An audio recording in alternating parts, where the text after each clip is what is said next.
Okay, guys, this one's coming to you right from this garage. This Friday and 5, I'm trying to do this whole thing in less than 5 minutes. So, this week's 5 is very space heavy, and I make no apologies. The first one is Project Hail Mary. If you have not read the book or watched the movie, I would definitely run to do both of those or either of those. But Project Hail Mary is by the guy who was the engineer turned science writer. He also wrote The Martian. And what I love about it is he just makes space and science just really accessible. And he doesn't apologize about it. And so Project Hail Mary is just really fun. It's really hopeful and I don't know, just like a really good read. My 14-year-old actually read it first, and then we went and watched the movie, and then I started reading the book, and I'm almost finished, and it's fantastic. And so, definitely would recommend all of those things. I think it's just such a fun way to also bring. It's just one of those books that can be done as a family too, and so that's really fantastic. And then you get to get sucked into the cult of all things Project Hail Mary, everything from 3D printed things to Lego to wallpapers. It's just a fun one. So that's number one. Number two, then, is the Artemis launch, which happened this week. And so, this, for those following along, is the first time that we've launched a mission into the moon's orbit for the first time since 1972. So, if you were born after 1972, um, there was some cool stat, which was this is the first time that a human hasn't, like the furthest a human has been was like, I don't know, something like 250 miles. I should look this up. But until now. So that's number two. Is just really cool to watch the launch. Right now, just tracking it, seeing some of the photos.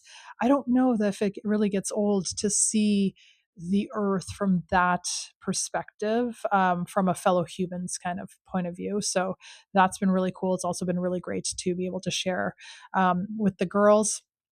Number three is an article, Why We Can't Concentrate. I think this one was just so helpful for me. I think there's so many different pieces of data that are hitting us about how our attention spans are shot and how screens are terrible and how social media is awful for our kids. And when do you give your kid a phone? And I know that this is a thing that's in our family constantly. We've got a 14-year-old and an 11-year-old, and constantly it's like, when do we get a phone, or why don't we, or why am I the last of anyone really now at this point for a 14-year-old to not have a phone? And it's just hard. But I think this one really articulates in two kinds of ways, this article, some of my unease, but also some of like the way forward. The biggest thing is that yes, it's about social media and a lot of those algorithmic kind of apps, and there's lots of kind of challenges right there, and everything isn't a phone thing. But I really do believe, even for my own self and for all of us, there's a definite impact, and we're seeing it in the data on our attention spans. And then that has a direct correlation to our ability to just sit with something and think deeply or hard or any of these types of things and to persist. And that is a muscle that I really deeply believe that we need to keep for ourselves, but really need to teach for our kids. And it's one thing, like, I know what it feels like to really sit with a paper or a problem or anything like that and persist through it. It is for sure the case that my ability to do that, that muscle has atrophied.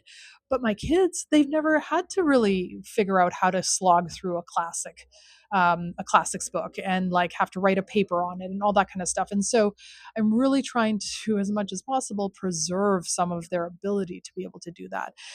But this piece really does a great job of getting into it and building a parallel to our diet and exercise from like the mid 1950s, and suggesting it's not just like an all or nothing thing. It's like a moderation thing, and having all things are not equal either. And so I think it was a really great piece to deepen my understanding of the space and tying a lot of the research together. So that one was a good one. Number four, Taylor Swift. I thought this was just a fantastic acceptance speech, and it really spoke to hobbies. Again, it's like this theme of like, how do we dig into things without any kind of external validation, and then just work on it because we want to and because it makes us happy.